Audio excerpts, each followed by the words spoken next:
biglang lumindol ng malakas. At isang anghel ng Panginoon ang bumaba mula sa langit at iginulong ang bato na nakatakip sa libingan at inupuan ito.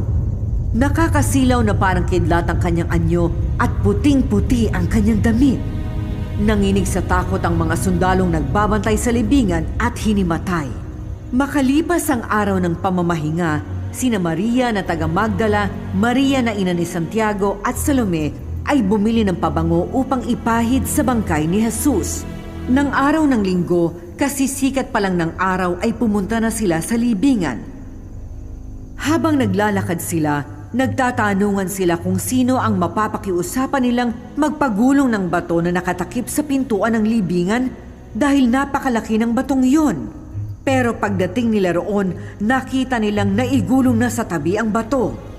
Kaya pumasok sila sa libingan at nakita nila roon ang isang kabataang lalaking nakasuot ng puti na nakaupo sa gawing kanan. Takot na takot sila. Pero sinabi ng lalaki sa kanila, "Huwag kayong matakot. Alam kong hinahanap ninyo si Jesus na taga Nazaret na ipinako sa krus. Wala na siya rito. Nabuhay siyang muli. Tingnan ninyo ang pinaglagyan ng bangkay niya." Pagkatapos, sinabi ng lalaki sa kanila, "Lumakad na kayo. Sabihin ninyo sa tagasunod niya, lalo na kay Pedro, na mauuna siya sa inyo sa Galilea. Doon ninyo siya makikita, gaya ng sinabi niya." Kaya umuwi sila at ibinalita ang lahat ng ito sa 11 apostol at sa iba pa nilang kasamahan.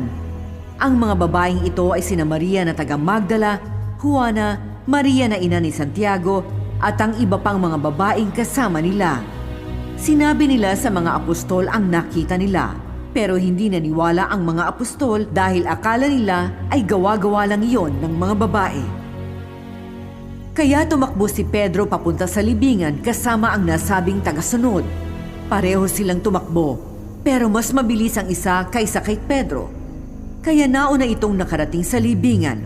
Yumuko siya at sumilip sa loob ng libingan. Nakita niya ang mga telang linen na ipinambalot kay Jesus, pero hindi siya pumasok.